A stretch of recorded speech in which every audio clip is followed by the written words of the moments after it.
নমস্কার। আজ আমি আপনাদের নিয়ে যাচ্ছি বারাণসীর ভারত সেবাশ্রমে। এই ভারত সেবাশ্রমে সমস্ত নিয়মকানুন এবং কিভাবে এখানে রুম বুকিং করা যায়, কোন ফোন নাম্বারে ফোন করলে মহারাজদের সাথে কথা বলা যায়, সমস্ত নিয়মকানুন আজ আপনাদের সঙ্গে এই ভিডিওর মাধ্যমে শেয়ার করব। তাই ভিডিওটা স্কিপ না করে পুরোটা দেখতে থাকুন। ভারত সেবাশ্রমে কিছু নিয়ম রয়েছে যেগুলো সবার ভালো লাগবেই। যেমন আপনি এখানে রুম পান বা না পান, এখানে আপনি বাইরে থেকে এসে একটুখানি রেস্ট নিতে পারবেন, পানীয় জল রয়েছে, আপনি একটু ফ্রেশও হতে পারবেন। আর সব থেকে ভালো ব্যাপারটা হলো আপনার সঙ্গী সাথীদের এখানে বসিয়ে রেখে আপনি বাইরে হোটেল খুঁজতেও যেতে পারেন। তবে চেষ্টা করবেন ভারত সেবাশ্রমেই থাকার, কারণ এখানে একটা আলাদা রকম তৃপ্তি পাওয়া যায়, জানেন তো। আর একটা দিন অন্তত শুধু ভারত সেবাশ্রমেই কাটানোর চেষ্টা করবেন, কারণ এখানের এই শান্ত স্নিগ্ধ পরিবেশে এবং মহারাজদের পদধূলির ছোঁয়ায় মন শরীর দুই আস্তে আস্তে ভালো হতে থাকে। তাই চেষ্টা করবেন একটা দিন অন্তত পুরো ভারত সেবাশ্রমেই কাটানোর। আর এখানে দুবেলা অর্থাৎ দুপুর এবং রাত্রে প্রসাদ পেয়ে যাবেন। আর প্রসাদ কুপন আগে থেকেই অফিস থেকে কালেক্ট করতে পারেন। আর সব থেকে ভালো ব্যাপার, এখানে যদি আপনি নাও থাকেন, প্রসাদ পেতে চাইলে অবশ্যই প্রসাদ পাবেন। এই যে ছবিটা দেখছেন এই মুহূর্তে, এটাই হচ্ছে মূল মন্দির।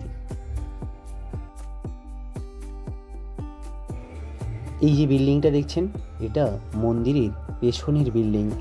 অফিস থেকে ঠিক পেছনে এই বিল্ডিংটা রয়েছে। এখানেও অনেক রুম রয়েছে। এখানে প্রায় সারা বছরই এরকম ফুলে সুসজ্জিত থাকে।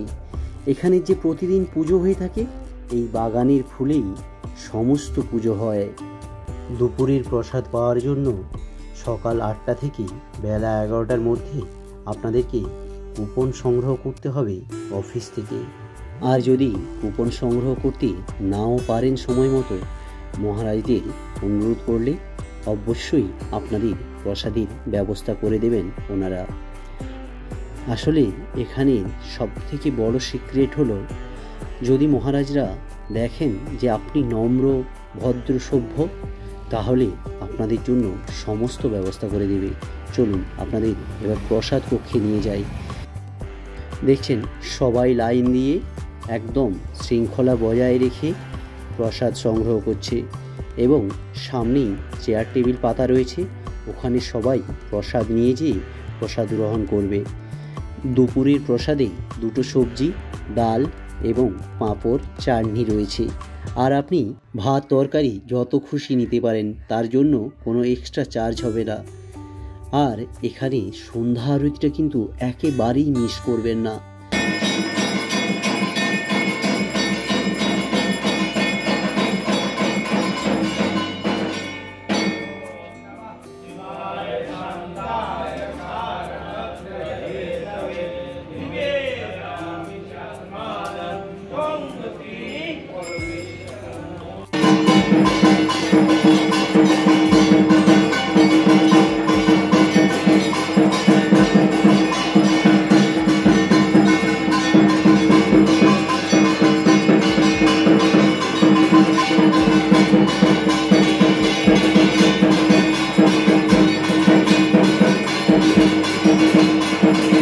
চলুন এবার আপনাদের ভারত সেবাশ্রমে যে নিয়মাবলী রয়েছে এবং যে মোবাইল নাম্বারে ফোন করলে মহারাজের সাথে কথা বলতে পারবেন, সেটাও আপনাদের সাথে শেয়ার করলাম।